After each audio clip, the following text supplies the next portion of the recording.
Hi, it's Evan and welcome to my first video since the Cheltenham Festival. The jump season is almost over, but we've got the Aintree Festival this weekend, we've got Punchestown in a few weeks' time. I wanted to jump on and give my 5 best bets for Aintree this weekend, plus a bonus Grand National selection as well. So without further ado, let's jump into the video.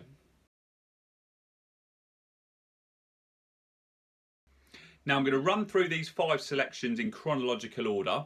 The first selection comes on the Thursday, day 1 of the festival, in the second race, the 4-year-old juvenile hurdle, and is a horse called ZENTA. The shortest price of all of these 5 selections, currently sitting at around the 2-to-1 mark as I record this. ZENTA came 3rd in the Triumph Hurdle at the Cheltenham Festival, about 2.5 lengths behind Lossiemouth, a neck behind Gala Marceau, who was 2nd in that race. ZENTA is female, so we'll be getting the mare's allowance in this race. And, you know, based on that Cheltenham form, looks the quality horse within this field. There's other good horses like Nuzret, Beau Zenith in this field who, you know, could be very good. Perseus Way is in this field at 14-1. A horse who I've gone on about a lot on Twitter this year and really like. Maybe the value bet within this race. But I think ZENTA's Cheltenham Festival form, the fact she's getting the mare's allowance and the fact she still looks a very reasonable price is my selection in this race, my first selection for the Aintree Festival.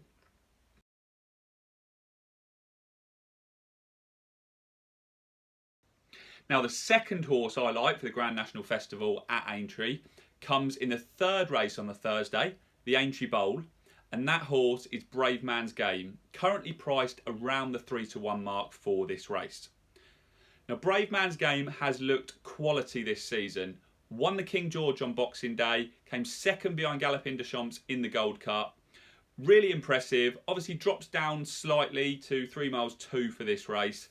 But like I say, looks the quality horse within the race. You've got horses like Shishkin in the race at 2nd favourite who, you know, disappointed at Cheltenham Festival in the Ryanair when, you know, going off evens favourite. You've got Hoytenyor, looks likely to go to this race. Bit of a nutcase. You've got Aplutard, pulled up in his last 2 starts, disappointed since he won the Gold Cup at the 2022 Cheltenham Festival. I think keeping it simple, Brave Man's Game will likely go off favourite here, looks the quality horse in the field, and I think will win this race.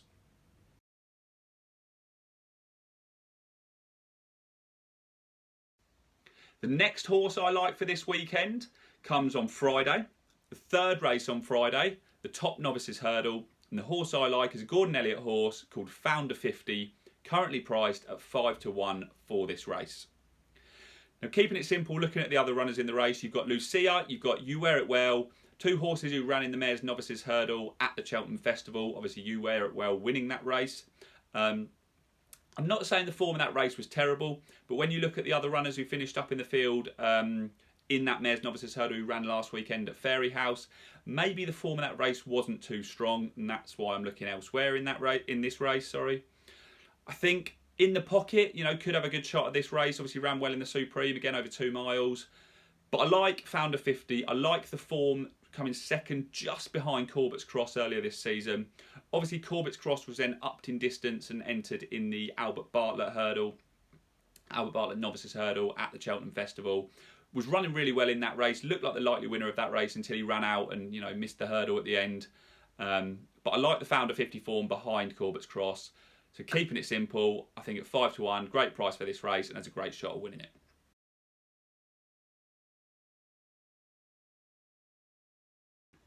My next selection comes again on the Friday, the Sefton Novices Hurdle, and the horse I like, another Gordon Elliott horse, is Absolute Notions, currently priced around the 3-to-1 mark for this race.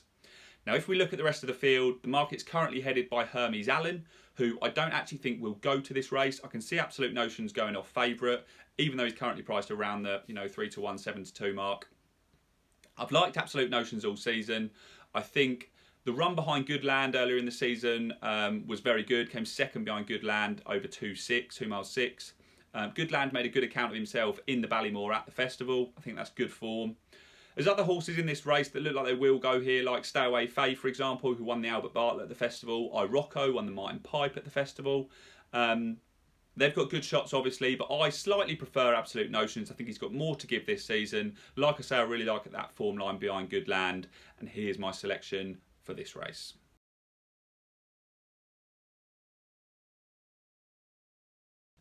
And my final selection of the 5 comes on the Saturday at the festival, the Liverpool Hurdle, a race over 3 miles with a field very, very similar to that of the Stayers Hurdle at the Cheltenham Festival.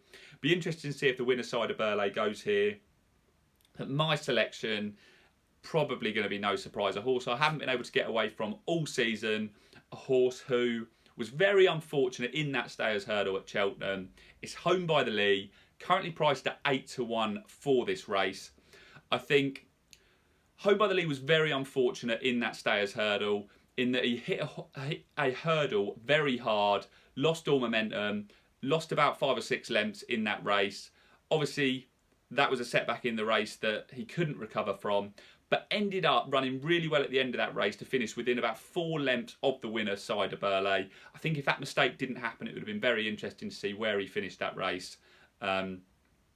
I like him for this race. I think this is going to be his comeback run after that unfortunate mistake at Cheltenham. At 8-1, I think that represents good value. So I'm sticking in the Home by the Lee camp, going back to the well, and I'm going for Home by the Lee at 8-1 for this race, the Liverpool Hurdle.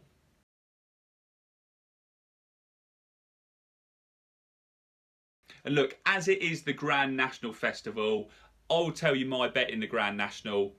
It's a stab in the dark, but I really like the big dog for the race. 25-1, that's my bet. I'm certainly not saying it's a selection, a horse that I think is going to win, but that's who I've gone for in the race.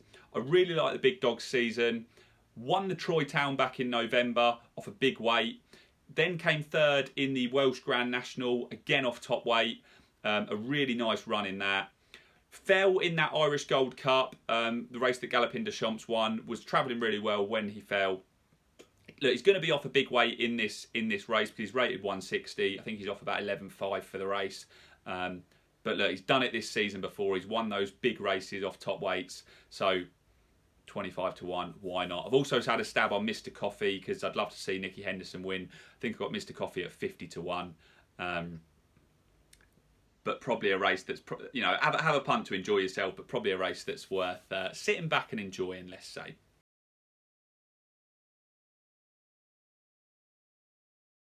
So they're my bets for this weekend's racing. The Grand National Festival at Aintree. Really looking forward to it.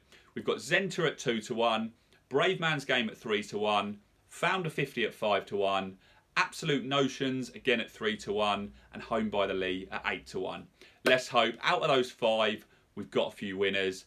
Plus we've got the poker at the big dog at 25s for the Grand National.